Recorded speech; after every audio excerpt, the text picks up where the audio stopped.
일곱 별의 비밀입니다. 자, 요한계시록 1장 20절, 2장 1절, 8절, 12절, 18절, 요한계시록 3장 1절, 7절, 14절입니다.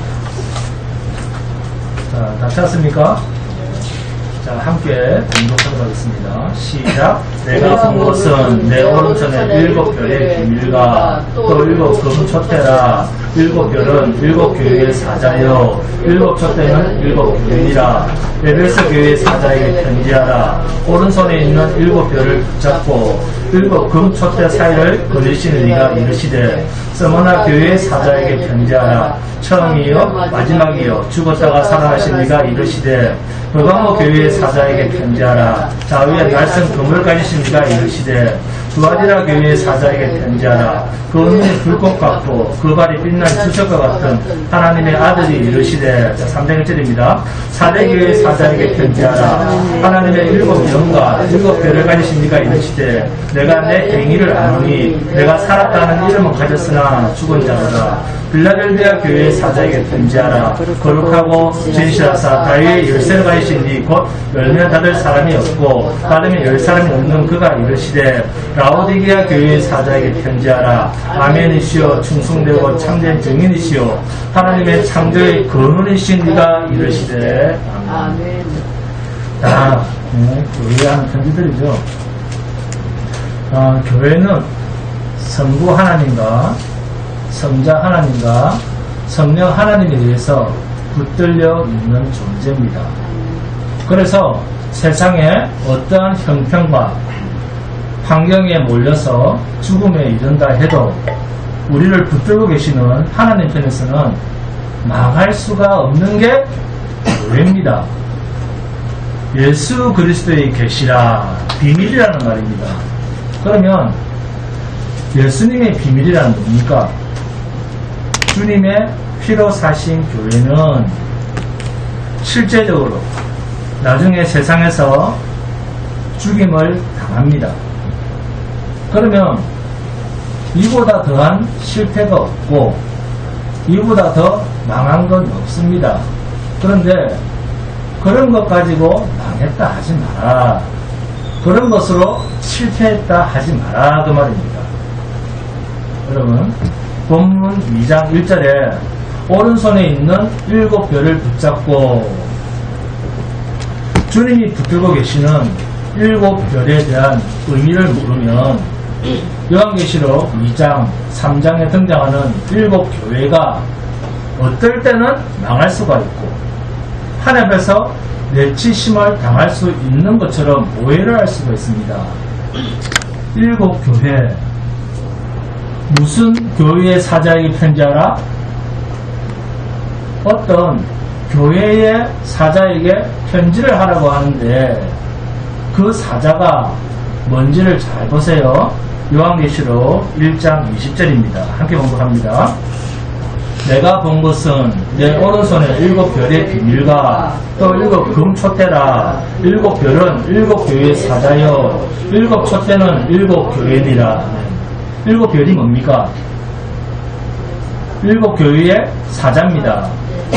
모든 일곱 교회에 일관되게 나타난 것이 계시록 1장 16절에 오른손에 일곱 별이 있고 라는 말씀과 계시록 1장 20절에 일곱 별은 일곱 교회의 사자여 라고 하는데, 어느 손에, 누구의 손에 붙잡힌 사자입니까? 예수님의 오른손입니다. 성경에서 오른손이 뭡니까? 강력한 능력이라는 뜻입니다. 주님의 오른손에 붙잡혀 있는 교회가 그러면 망해서 문을 닫을 수 있습니까? 내치심을 당할 수 있습니까? 한 성도, 한 교회도 망할 수 없습니다. 그런데 현실적으로 보면 망해야 할 교회가 많이 있습니까? 없습니까? 있습니다. 그러면 망할 수 없는 참 교회가 무엇인가? 요한계시록 1장 20절 맨 끝에 일곱 교회는 일곱 촛대는 일곱 교회니라. 계시록 2장 3장에 등장하는 소아시아의 일곱 교회에게 계시록 1장 19절입니다. 그러므로 내가 본 것과 지금 있는 일과 장차 될 일을 기록하라. 그러면 계시록 1장을 제대로 이해한다는 것이 계시록 4장 이후에 보았다, 들었다, 그 가운데 지키는 자가 복이 있다라고 하는 계시록 1장 3절의 말씀이 이 예언의 말씀을 읽는 자와 듣는 자와 그 가운데 기록한 것을 지키는 자는 복이 있나니 때가 가까움이라. 결국 계시록 1장 3절의 말씀은 어디에 붙들려 있어야 되는 이야기입니까? 계시록 1장 1절에서 20절 이야기에 붙들려 있는 이야기여야 됩니다. 왜요? 계시록 1장 3절이 요한계시록 전부를 이야기하고 있는 것입니다. 주님이 기뻐하라고 하신 그 모든 것이 뭐냐? 내 오른손에 7별의 비밀, 7 금 촛대, 이 이야기라는 거예요. 인자 같은 이의 오른손에 7별과 또 7 금 촛대 사이를 다니시는 비밀이 있습니다. 주님이 당신의 피로 사신 모든 교회를 다니시는 교회 승리의 비밀에 관한 이야기. 이것이 요한계시록 1장 1절부터 3장 22절 마지막까지에 있는 이야기의 전부입니다. 마가복음 16장 19절 20절입니다. 주 예수께서 말씀을 마치신 후에 하늘로 올리시사 하나님 우편에 앉으시니라. 제 아들이 나가 두루 전파하사 주께서 함께 역사하사 그 따르는 표적으로 말씀을 확실히 증언하시니라. 네? 예수님은 말씀을 마치신 후에 어디로 올라갔습니까? 하늘로. 지금 어디에 앉아 계십니까? 하나님 보좌 우편입니다. 그리고 땅에서는 제자들이 나가 두루 전파하고 있습니다. 그런데 마가복음 16장 20절에 주께서 함께 역사하사 일하사 그 따르는 표적으로 말씀을 확실히 증언하시니라. 자, 사역을 누가 한다고요? 주께서 하십니다. 이것이 그리스도의 영의 사역, 성령의 사역, 주의 일하심입니다. 계시록 1장 16절을 보시면 그의 오른손에 7별이 있고, 자, 여기에 줄을 긋습니다. 요한계시록 1장 16절에 그의 오른손에 7별이 있고, 여기에 줄을 긋습니다.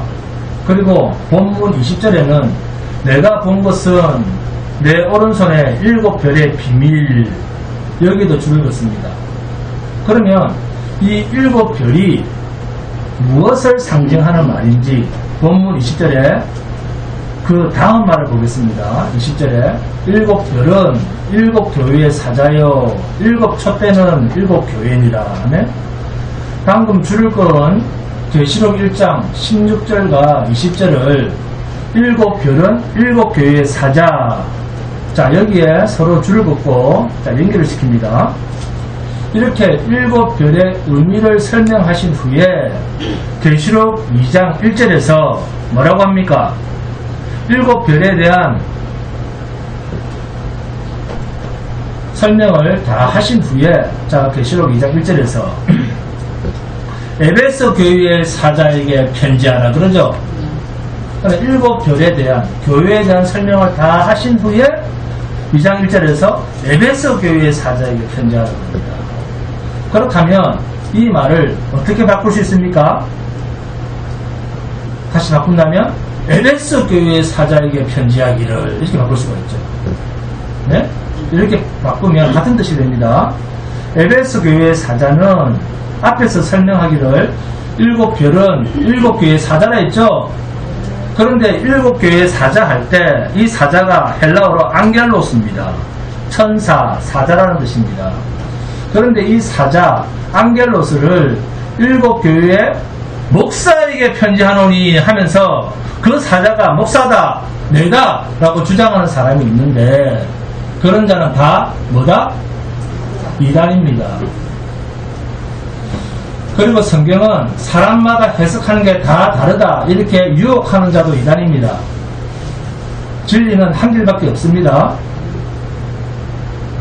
계시록 1장 20절에 등장하는 사자는 목사다든지 나만이 예수의 영을 받았다든지 내가 성령이다 그런 자는 다 이단입니다. 그런 말이 아닙니다. 자, 확인합니다. 자, 다니엘서를 봅니다. 다니엘서 12장 3절입니다. 함께 공독합니다. 다니엘서 12장 3절. 다니엘서 12장 3절입니다. 다 찾았습니까? 시작. 지혜 있는 자는 궁창의 빛과 같이 빛날 것이요 많은 사람을 옳은 대로 돌아오게 한 자는 별과 같이 영원토록 빛나리라. 아멘. 자, 여기에 줄을 긋고 뭐라고 씁니까? 요한계시록 1장 20절 이렇게 적어놓습니다. 요한계시록 1장 20절 이렇게 적어놓습니다. 다니엘서 12장 3절을 보니까 별은 어떤 역할을 하는 자입니까? 많은 사람을 옳은 대로 돌아오게 한 자. 이게 뭐다? 별이라고 말하지 않습니까? 그죠? 그러면 7별이 7교회의 사자라고 말하고 만일 7교회의 사자가 그 이단처럼 목사라고 적용을 한다면 목사는 많은 사람을 옳은 대로 돌아오게 하는 역할자라고 말해야 되잖아요. 그렇죠? 자, 그러면 다니엘서 12장 1절입니다. 다니엘서 12장 1절 함께 공독합니다. 다니엘서 12장 1절 시작. 그때에 내 민족을 호위하는 큰 군주 미가엘이 일어날 것이요 또 환란이 있으리니 이는 개국 이래로 그때까지 없던 환란일 것이며 그때 내 백성 중 책에 기록된 모든 자가 구원을 받을 것이라. 아멘. 백성 중 책에 기록된 모든 자가 구원을 받게 하는 자가 누구라고 합니까? 큰 군주 미가엘이라고 나와있지 않습니까? 많은 사람을 옳은 대로 돌아오게 하는 역할자가 누굽니까? 지금 큰 군주 미가엘입니다. 그런데 이 큰 군주 미가엘이 이 다니엘서 12장 1절이 요한계시록에도 등장을 한다는 사실입니다. 이 미가엘이. 자, 그러면 확인해 봅니다. 요한계시록 12장 봅니다. 요한계시록 12장 7절에서 9절입니다. 요한계시록 12장 7절에서 9절입니다. 자, 함께 공독합니다. 요한계시록 12장 7절에서 9절. 다 찾았습니까? 시작. 하늘에 전쟁이 있으니 미가엘과 그의 사자들이 용과 더불어 싸울세 용과 그의 사자들도 싸우나 이기지 못하여 다시 하늘에서 그들이 있을 곳을 얻지 못한지라. 큰 용이 내쫓기니 옛 뱀 곧 마귀라고도 하고 사탄이라고도 하며 온 천하를 깨는 자라. 그가 땅으로 내쫓기니 그의 사자들도 그와 함께 내쫓기니라. 아멘. 하늘에 전쟁이 있으니 미가엘과 그의 사자들이 용을 쫓아내는 전쟁이었습니다. 미가엘과 그의 사자들이 용과 더불어 싸울세. 그러나 용과 그의 사자들은 이기지 못하여 하늘에서 그들이 있을 곳을 얻지 못하고 내쫓겼는데 그 용이 곧 옛뱀 마귀라고도 하고 사탄이라고도 하며 온 천하를 깨는 자라고 했습니다. 그 옛뱀 사탄을 내쫓은 전쟁이 요한계시록 12장 7절에 나옵니다. 하늘에 전쟁이 있으니. 그죠? 그리고 이 말이 예수님께서 직접 말씀하신 누가복음 10장 17절에서 20절에도 나옵니다. 70인이 기뻐하며 돌아와 이르되 주여 주의 이름이면 귀신들도 우리에게 항복하더이다. 예수께서 이르시되 사탄이 하늘로부터 번개같이 떨어지는 것을 내가 보았노라. 내가 너에게 뱀과 정갈을 밟으며 원수의 모든 능력을 제어할 권능을 주었으니 너희를 해칠 자가 결코 없으리라. 그러나 귀신들이 너희에게 항복하는 것으로 기뻐하지 말고 너희 이름이 하늘에 기록된 것으로 기뻐하라 하십니다. 아멘. 이 사탄이 욥기 1장이나 2장을 보시면 하나님 앞에서 성도들을 참수하고 고소하는 존재로 나옵니다. 그런데 누가복음 10장 17절에서 20절을 보시면 예수님께서 사탄이 하늘에서 내쫓기는 이야기를 직접 말씀하십니다. 요한복음 12장 23절에서 33절을 봐도 똑같습니다. 주님의 십자가 사건, 즉 못 박히시고 죽으시고 부활하시고 하늘로 승천하시는 이 사건이 더 이상 사탄은 하늘 세계에서는 존재할 수 없고 하나님 앞에서 성도를 참사하고 송사할 수도 없는 존재로 땅에 떨어진 그 사건을 주님이 말씀하고 있습니다. 이 주님의 십자가 사건을 요한계시록 12장 7절에서는 하늘에 전쟁이 있으니 라고 표현을 하는데, 그러나 이 말은 주님의 십자가 사건을 상징적으로 표현한 구약적 표현입니다. 이해를 잘 하셔야 됩니다. 하늘이라는 말이 공중 그런 말이 아니라 하나님의 세계에 사탄이 하나님의 세계를 침노하는 전쟁으로서의 이야기입니다. 이게 바로 주님의 십자가 사건입니다. 창세기 3장 15절에 나오죠. 내가 너로 여자와 원수가 되게 하고 내 후손도 여자의 후손과 원수가 되게 하리니 여자의 후손은 내 머리를 상하게 할 것이요 너는 그의 발꿈치를 상하게 할 것이니라 하시고, 하늘의 전쟁을 표현한 말입니다. 그런데 문제는 하늘의 전쟁이 끝나고 사탄이 내쫓겼는데 또 무슨 하늘의 전쟁이 있는가라고 하는 우리의 오해가 될 만한 성경 구절이 있습니다. 에베소서 6장 12절입니다. 우리의 씨름은 혈과 육을 상대하는 것이 아니요 통치자들과 권세들과 이 어둠의 세상 주관자들과 하늘에 있는 악의 영들을 상대합니다. 어디에 있는 악의 영들입니까? 하늘에 있는 악의 영들을 상대합니다. 이 말을 사도 바울의 표현대로 한다면 지금 예수님의 말씀 곧 다니엘서에 나오는 하늘의 전쟁은 이미 끝나고 땅으로 쫓겨났다라고 하는 이 사실이 마치 지금도 하늘의 전쟁이 있는 것처럼 사도 바울이 표현을 하고 있다는 거예요. 그래서 우리가 이거를 보면 오해를 할 수가 있겠습니까? 없겠습니까? 오해할 수가 있습니다. 하늘의 전쟁이 또 있을 것처럼 그렇게 생각을 할 수가 있어요. 그런데 하늘에 있는 악의 영들을 상대합니다 라고 하는 에베소서 6장 12절 말씀을 보면 하늘은 뭡니까? 공중 권세 잡은 자 할 때 공중이라는 것입니다.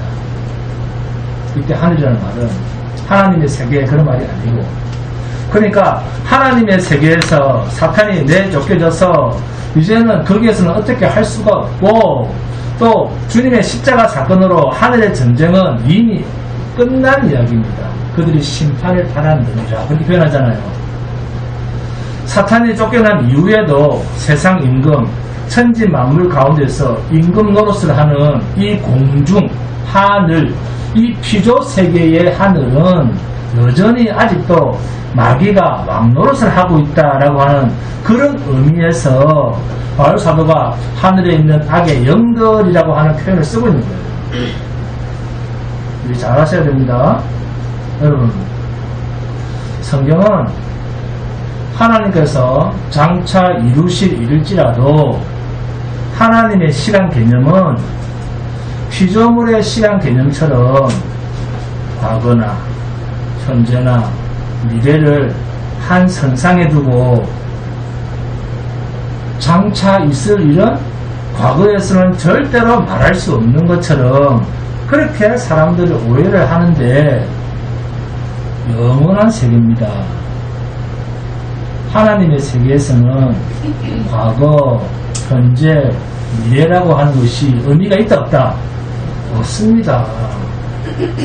그래서 성경을 계시라고 하잖아요. 하나님의 세계는 그러면 뭐다?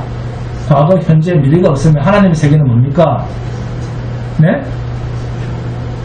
네, 그렇습니다. 따라합니다. 영원한 현재다. 영원한 현재입니다. 하나님의 세계는.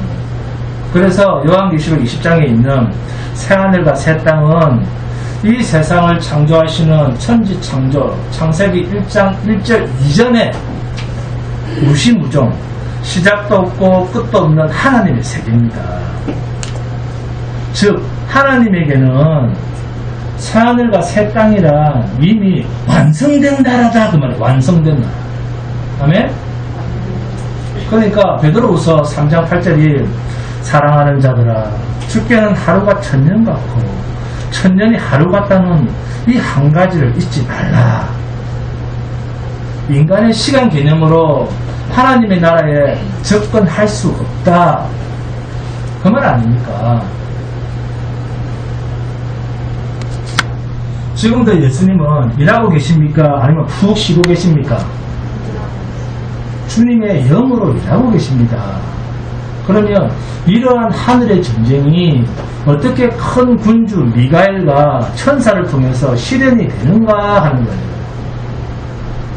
자, 천사가 피조물입니까? 피조물이 아닙니까? 피조물입니다. 지금 하나님의 나라, 주님이 피로 사신 교회가 그냥 교회가 아닙니다. 조건이 있어요. 주님이 피로 사신 교회입니다. 그 교회가 창세전 하나님이 이 세상을 만들기도 전에 하나님께서 미리 정하신 자들을 불러 모으는 일입니까? 그런 일이 아닙니까? 불러 모으는 일입니다. 전부 누가 합니까? 하나님입니다. 우리는 뭡니까? 도구입니다. 도구. 여러분이 글을 쓸 때 볼펜을 쓰시죠? 도구입니다. 하나님이 택하신 백성은 하나님이 불러 모으십니다. 뭘 통해서? 도구를 통해서. 그런데 이 불러 모으는 일에 솔직히 하나님이 부릅니까? 우리가 불러 모읍니까? 하나님이 자기 백성을 불러 모으는 이 일을 실제로는 누가 합니까? 피조물인 인간들이 하잖아요. 70인 전도대도 그렇고 사도들이 고난을 받고 핍박을 받고 죽임을 당하면서 하나님 나라의 복음을 증거하고 주님이 피로 사신 교회를 확장시키는 일을 했습니까? 안 했습니까? 했습니다. 그런데 사람이 한 것처럼 보이는데 마가복음 16장 20절에서는 누가 했다고 합니까? 그렇습니다. 제자들이 나가 두루 전파했어요. 주께서 함께 역사하사 그 다른 표적으로 말씀을 확실히 증언하시니라 하면 주께서 일하사 있는 조건입니다. 하나님이 일하지 않으면 안 되는 거예요. 주님이 역사를 불러 넣으셔서 일했습니다. 단지 누구를 사용했다? 피조물, 자기 백성을 도구로 사용했다는 거예요. 그런데도 내가 했다 그래 할 수 있습니까? 이와 똑같이 요한계시록 12장 7절에 하늘의 전쟁이 있으니 할 때 이 하늘의 전쟁도 누가 하는 전쟁입니까? 내가 합니까? 큰 군주 미가엘과 천사들이 하는 전쟁인데 실상은 누구의 전쟁입니까? 주님의 전쟁입니다. 베드로전서 3장 22절입니다. 그는 하늘에 오르사 하나님 우편에 계시니 천사들과 권세들과 능력들이 그에게 복종하느니라. 아멘. 천사들과 권세들과 능력들이 예수 그리스도의 사역자로 동원이 되고 있다. 복종하느니라. 아멘. 마태복음 13장 39절에서 42절을 보시면 추수에 대한 이야기가 나옵니다. 가라지를 뿌린 원수는 마귀요 추수 때는 세상 끝이요 추수꾼은 천사들이니 그런즉 가라지를 거두어 불에 사르는 것 같이 세상 끝에도 그러하리라. 인자가 그 천사들을 보내리니 그들이 그 나라에서 모든 넘어지게 하는 것과 또 불법을 행하는 자들을 거두어내어 풀무불에 던져 넣으리니 거기서 울며 이를 갈게 되리라. 네? 가라지를 심은 원수는 뭡니까? 마귀입니다. 마귀고 추수 때는 세상 끝이고 주님께서 자기 백성을 불러 모으는 추수꾼은 누굽니까? 천사들이니. 아멘. 그런즉 가라지를 거두어 불에 사르는 것도 천사가 하고 인자가 천사를 보내서 그들이 그 나라에서 모든 넘어지게 하는 것과 또 불법을 행하는 자들을 다 거두어서 풀무불에 던지는 일도 천사들한테 시킵니다. 이것만 합니까? 자기 백성을 불러 모아서 마지막까지 하나님께서 당신의 나라의 백성으로 끌어들이시는 일도 천사들을 시킵니다. 그래서 주님은 인자가 올 때 나팔 소리와 함께 천사들과 함께 오는 거예요. 그러니까 사람만 아니라 또 다른 피조물들도 동원이 되는데 하늘에서 천사들과 권세들과 능력들 모두가 동원이 됩니다. 아멘. 이 주의 일에 하늘의 권능들까지 다 사용하고 있다 그 말이에요. 천사들과 권세들과 능력들 다 피조물들입니다. 이들이 그리스도에게 순순히 복종하느니라. 아멘. 복종. 자, 복종을 한다는 말은 일이 있다는 말입니까? 없다는 말입니까? 일이 있다는 말이에요. 그러면 이 일이 왜 하늘의 전쟁을 예수님의 십자가 사건과 관련을 짓는가? 예수님의 십자가 사건은 우리가 긍정적으로 보면 무엇과 관련이 있습니까? 십자가는 구원과 심판입니다. 우리의 구원과 뱀의 후손에 대한 심판입니다. 자기 백성을 저희의 죄에서 구원하는 일과 사탄을 결박하는 일입니다. 그게 십자가 사건이에요. 그러면 요한계시록 12장 7절에 하늘에 전쟁이 있으니 라는 이 말씀이 마귀를 결박하는 일 이외에 우리와 우리의 구원과 관련이 있는지 없는지 자 확인해 보겠습니다. 요한계시록 12장입니다. 요한계시록 12장 7절, 8절, 9절에서는 마귀를 결박하는 일과 관련된 표현이 나옵니다. 큰 용이 내어 쫓기는 전쟁입니다. 온 천하를 깨는 마귀, 사탄이라고 하는 자를 결박하는 일이 등장합니다. 자, 그러면 예수 그리스도의 십자가 사건과 하늘의 전쟁이 있다는 사건을 서로 일치시키려면 당연히 뭐가 나옵니까? 우리의 구원이 나오죠. 요한계시록 12장 10절에서 12절입니다. 함께 공독합니다. 요한계시록 12장 10절에서 12절 시작. 내가 또 들으니 하늘에 큰 음성이 있으리되 이제 우리 하나님의 구원과 능력과 나라와 또 그의 그리스도의 권세가 나타났으니 우리 형제들을 참수하던 자 곧 우리 하나님 앞에서 밤낮 참수하던 자가 쫓겨났고 또 우리 형제들이 어린 양의 피와 자기들이 증언하는 말씀으로써 그를 이겼으니 그들은 죽기까지 자기들의 생명을 아끼지 아니하였도다. 그러므로 하늘과 그 가운데 거하는 자들은 즐거워하라. 그만. 구원입니까? 구원이 아닙니까? 구원입니다. 구원이 하늘의 전쟁과 관련이 있다는 거잖아요.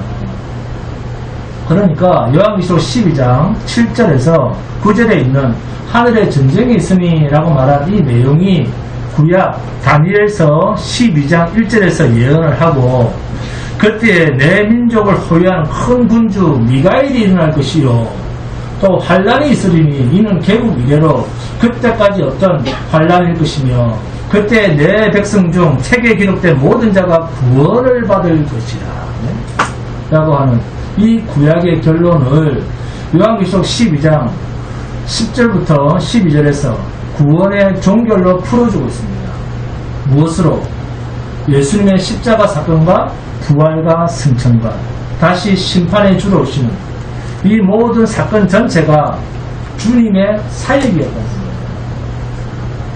그런데 여기에 하나님이 택한 백성들도 주의 구원 사역에 동원이 되고 또 모두 천사들 그 구원 사역에 수종드는 일로 이렇게 사역자로 연결되어 있더라라는 이야기입니다.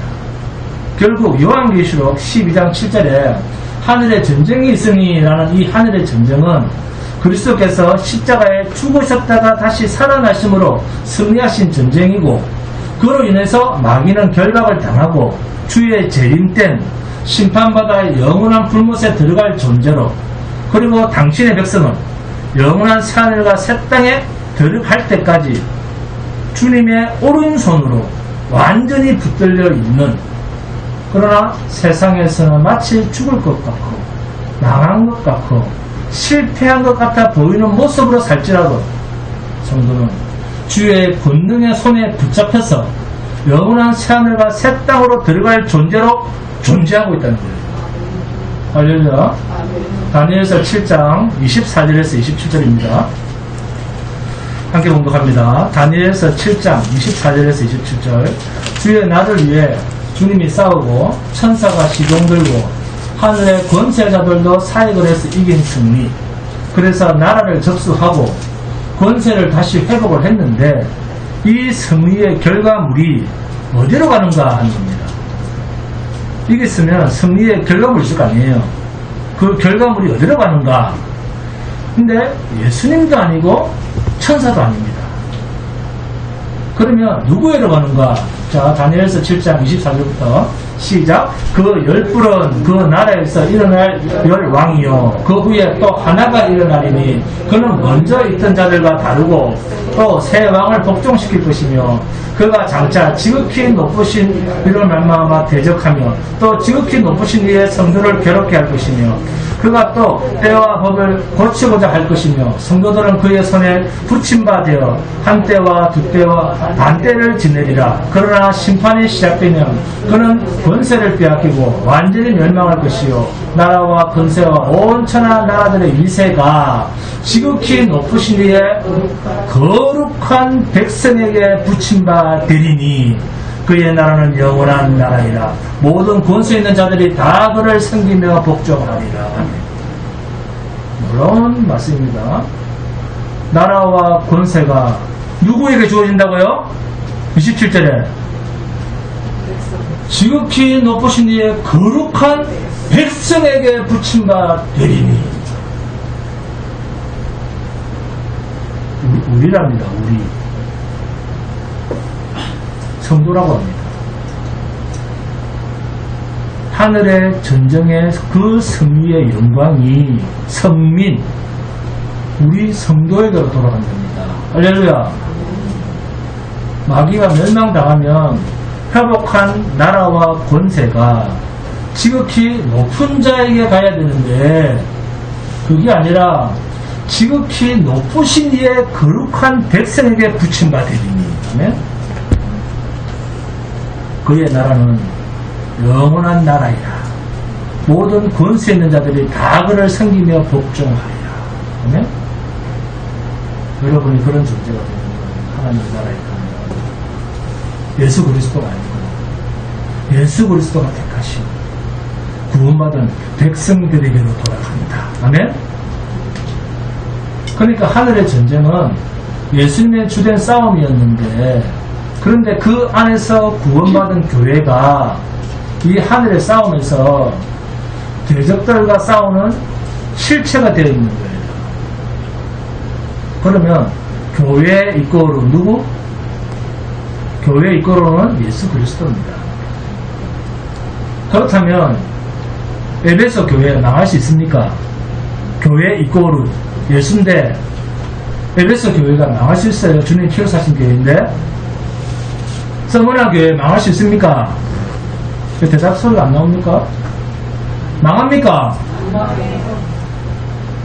그럼 두아디라 교회 망할 수 있습니까? 사대 교회 망할 수 있습니까? 빌라델비아 교회 망할 수 있습니까? 라우디게아 교회 망할 수 있습니까? 없습니다. 주님이 필요 사신 교회는 망할 수가 없습니다. 그러면 주님이 필요 사신 모든 교회를 하나로 보면 이 모든 싸움을 누가 대신 싸우고 있습니까? 예수 그리스도와 우리는 하나입니다. 이 주의 일에 수종을 누가 들고 있습니까? 천사들이 하고 있잖아요. 예수님이 싸우고 우리가 싸워야 할 일인데 실제로는 우리가 싸우고 있느냐? 여러분이 싸우고 있습니까? 아닙니다. 천사가 싸우고 있는 거예요. 자, 확인합니다. 히브리서 봅니다. 히브리서 1장 14절입니다. 히브리서 1장 14절. 제가 공독합니다. 모든 천사들은 섬기는 영으로서 구원받을 상속자들을 위하여 섬기라고 보내심이 아니냐. 구원 얻을 상속자가 바로 교회입니다. 성도예요. 성도 이꼬르 교회입니다. 이걸 따로따로 생각하시면 안 됩니다. 주님이 피로 사신 교회 이꼬르 성도입니다. 여러분이에요. 그래서 여러분과 교회는 하나입니다. 하나. 이 일을 두고 마태복음 24장 31절에서 그가 큰 나팔 소리와 함께 천사들을 보내리니 그들이 그의 택하신 자 뭡니까? 교회입니다. 하늘 이 끝에서 저 끝까지 사방에서 모으리라. 자, 사역은 누가 합니까? 모으는 사역을 천사가 합니다. 그러니까 요한계시록 1장 20절에서 일곱 별은 일곱 교회의 사자요 일곱 촛대는 일곱 교회니라. 일곱 사자라는 말은 주님의 십자가 사건으로 주님도 승리하시고 주님이 택하신 자녀인 교회도 승리한 주 안에서 결코 실패할 수 없고 망할 수 없는 교회, 곧 그리스도께서 피로 사신 주님의 몸된 교회를 두고 일곱 별의 비밀, 일곱 교회의 사자라고 합니다. 일곱 교회의 사자는 뭐라고요?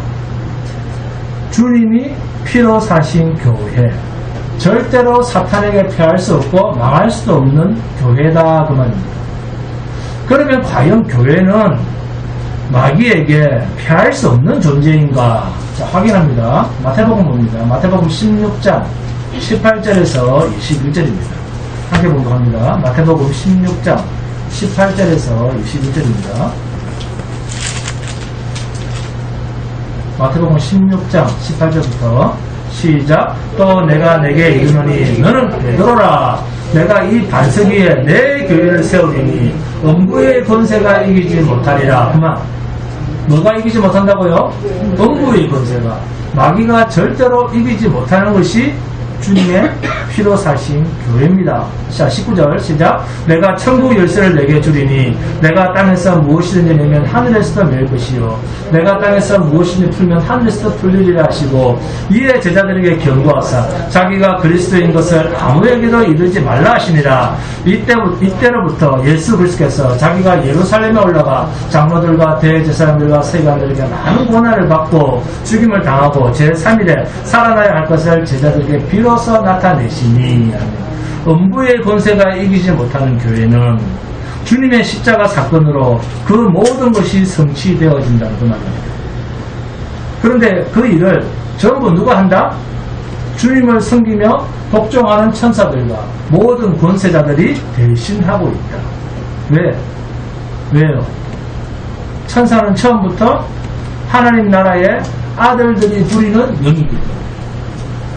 그러니까 맏아들 되시는 주님 이꼬르 교회 성도는 여기에서 일어나는 모든 사건은 전부 천사들이 할 수밖에 없고 또 천사 사자들이 했다고 해서 그것을 다 천사가 했다 이렇게 말해도 안 되고 그리고 목사라고 해서도 안 되고 그러면 뭐냐?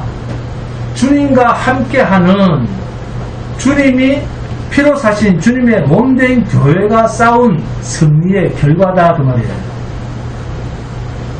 할렐루야. 사자는 천사도 아니고 목사도 아닌 교회입니다. 요한계시록 2장 1절에서 3장 22절에 등장하는 교회입니다. 에베소 교회, 서머나 교회, 도가모 교회, 두아디라 교회, 사대 교회, 빌라델비아 교회, 라오디게아 교회. 그 사자에게 편지하라. 음부의 권세에 패할 수 없는 교회입니다. 절대 패할 수 없는 주님의 피로 사신 교회 아닙니까? 그 교회는 누가 지킵니까? 주님입니다. 누가 교회의 머리입니까? 주님입니다. 그러니까 신구약을 막론하고 별이 등장하는 이 별들의 전쟁에서는 다 하늘의 전쟁인데 별들이 전부 승리하는 거예요. 그게 교회입니다. 교회. 우리가 지금 이렇게 세상에서는 핍박을 받고 마치 세상에서는 아무것도 아닌 존재인 것처럼 대우를 받아도 하나님이 택하신 거룩한 백성이 교회입니다. 그래서 나갈 수가 없고 실패할 수가 없습니다. 세상이 불심판을 받고 유황불로 다 들어가도 택하신 하나님의 백성들은 새하늘과 새 땅으로 들어가는 영광스러운 존재입니다. 이 사실을 믿지 않는 자, 세상이 알지 못하도록 우리를 가장 낮은 자의 모습으로, 교회도 큰 교회가 되면 어떡합니까? 막 들어오잖아요. 그러니까 가장 작은 그 모습으로, 아주 비참한 자의 모습으로, 가장 볼품없는 자의 모습으로 두신 것 뿐입니다. 여러분, 이 주님의 권세에서 이루어진 음부의 권세가 이기지 못하는 교회는 영원한 하나님 나라의 백성으로서 승리해서 사는 자들입니다. 이미 완성된 하나님의 나라입니다. 하나님의 나라를 유업으로 받은 자들이기 때문에 히브리서 12장 28절에 그러므로 우리가 흔들리지 않는 나라를 받았음즉 은혜를 받자 이로 말미암아 경건함과 두려움으로 하나님을 기쁘시게 섬길지니. 아멘.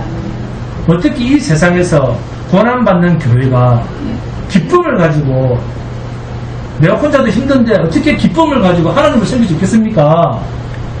그런데 흔들리지 않는 나라, 도무지 빼앗을 수 없고 흔들릴 수도 없는 승리로 완전히 무장된 그 나라를 우리가 유업으로 받았다는 거예요. 그래서 파이팅이라는 겁니다.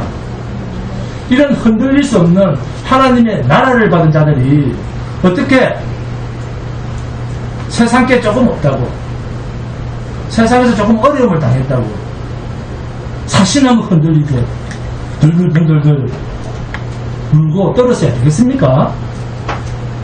그래가지고 이 세상을 나그네로, 십자가의 증인으로 살아갈 수 있겠습니까?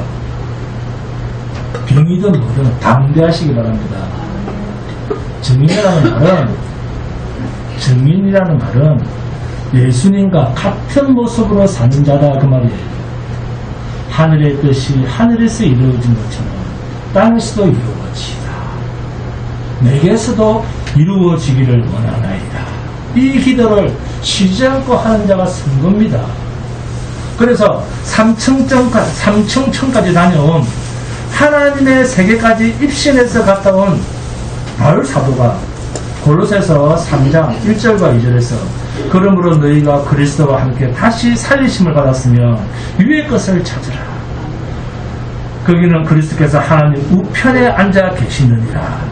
위의 것을 생각하고 땅의 것을 생각하지 말라.